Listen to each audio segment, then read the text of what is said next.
The following video contains strong sexual content and is rated M for mature audiences only. Viewer discretion is advised. Hey, what's going on, y'all? I'm Nunu. And what's up, y'all? It's the boy Remy Mars. And you're watching One on One with Nunu. You gotta show it. If you want me to look over your way, you gotta own it. If you want all this attention to stay, if you think you're sexy and you feelin' fly, twist until you feel the feel high. Giving me the eyes, so I'm hoping that the DJ play my song all night. If you see me in the club, get your dance up. If you wanna show me love, get your dance up. Get your dance up. So get your dance up. Hey, what's going on, y'all? This is Nunu, and welcome to One on One with your boy Nunu. I have a really exciting interview for you guys. This whole series is called Porn Stars Galore. I'm interviewing two exciting porn stars, and actually they are my favorite porn stars for 2011, and I had a really good time observing their work, creativity, and I'm not gonna say that word, but we're here with Remy Mars and hailing out of Philadelphia, Pennsylvania. You're currently residing in Philadelphia, right? Right. So this is your first year in Dallas, Texas, Yes, it is. and you having a good time? I'm having a great time. Great time. The outpour, the response has been great. You know, I'm loving it. So what is your your audience? Is it considered older men, younger men, females, or what is the main people who approach you? Who they represent? I think it's a mixture. I'm approached by older, younger females. Actually, I think females is the most surprising. Really? Yeah. Okay. Yeah. But it's a diverse group. Okay. So you're here in Dallas, Texas, having a great time. So tell us about what you have been doing here. You've been hosting, and tell us about the experience for you. We've been doing a lot. This movement, this product has been sponsored by the DFW movement. Exactly. And it's basically, they've been a lot of campaigning. What'sT.com, Glow Network Television's been here. You're here. Yeah. It's been a nice turnout. Basically, it's spreading the word for HIV awareness inside the adult industry. And basically, just a discussion. We've had several discussions, activities, group festivities. Just trying to put out a good cause, and not to mention the party and the club and stuff. Club Quixotic had some autograph signers at Alternative Bookstore. It's been good, busy but good. Busy. Okay, so that DFW movement, shout out to them, DFW movement. We've been having a blast. Shout out to them for flying us out here from all over. You from Philadelphia, LA. So we're here to represent, promote for them, and for you coming down here to see all your fans. How does that make you feel? It makes me feel great. It's a bit overwhelming at times, just because sometimes I don't really recognize how big the response is. Yeah. But it's good. It's appreciated. So what is the most outrageous thing that a fan ever told you coming up to you? Be honest, because I know they can say some crazy ass shit. The most outrageous thing. I busted a nut on your video and I had a great time. Some shit like that. I actually remember this one dude. He actually called me. Honestly, I can't really remember how he got my number, but he called me and he was beating off watching one of my films at the same time. And this one dude at this DC Prod event, he just pretty much just like pants himself and said, "Can I audition for one of your films?" Really? Yeah. Some do some wild stuff and some keep it professional. Tasteful. You know what? If y'all see Remy Mars, please don't call him and tell him you're jacking us some crazy ass shit. And then I'm looking at your ass right now. You wrong for that shit. You're a nasty ass motherfucker. Don't do that shit no more. Okay? So we live in Dallas, Texas. But you from Philadelphia. So where you born and raised, and how did you start doing like porn? People could like people could think about a lot of ways that people could start doing porn by going to a studio and doing porn. But how was it approached to you? It was back in 06, kind of like the spring of 06. I had just joined Adam for Adam. I got approached by Peanut Untouchable, who ran the Untouchables out there in Philly. And I connected with them. He ended up introducing me to Marvin Jones out in New York with Chocolate Cream.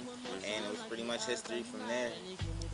As far as what made me, I've never had nothing against the industry porn. I've been watching porn since I was like 4.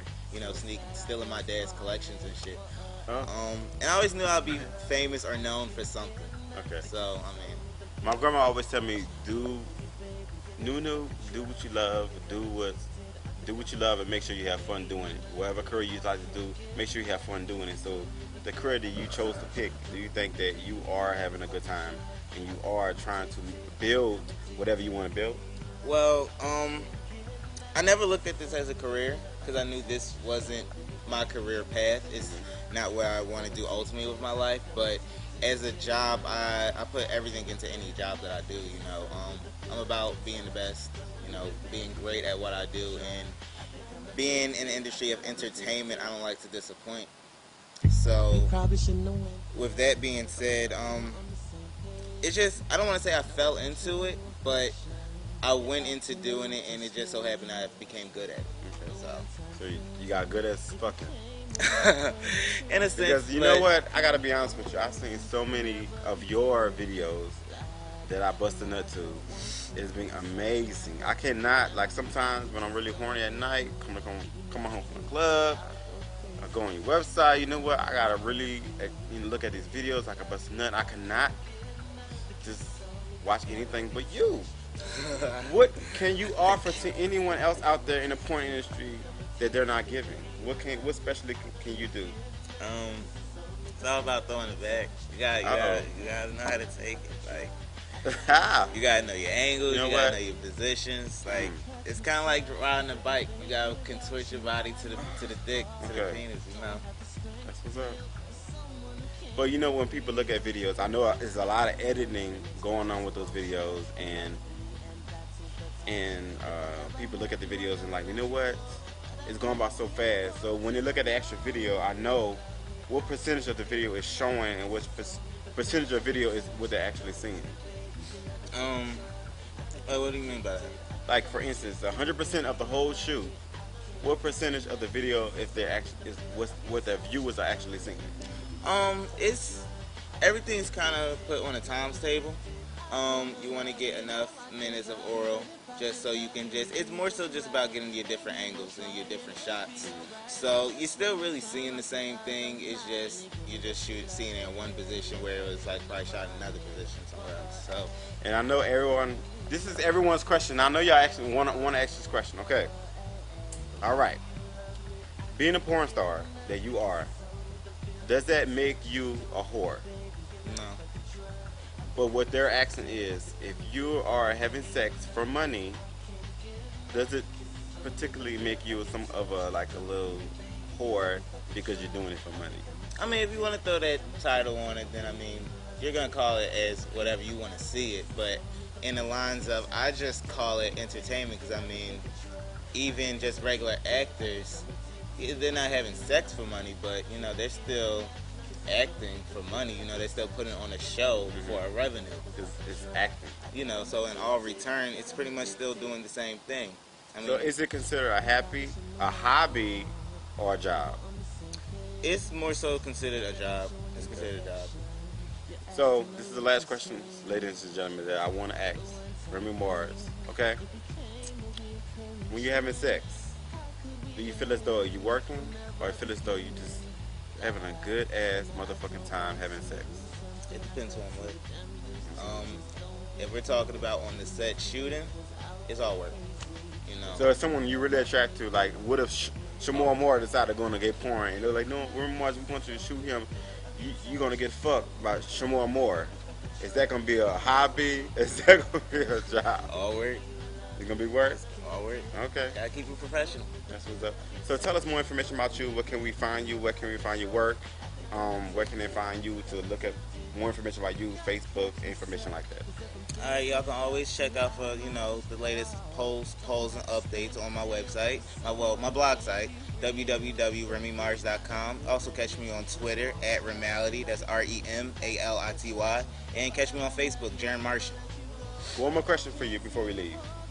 How does your family feel about, you do porn? Do they know? And how they feel about that? They know. The way they found out wasn't my ideal way, but it's been about 5 years. They've known just as long as I've been doing it, and it's something they can't get used to, the idea, but I'm still their son. So. One more question. How many movies have you done?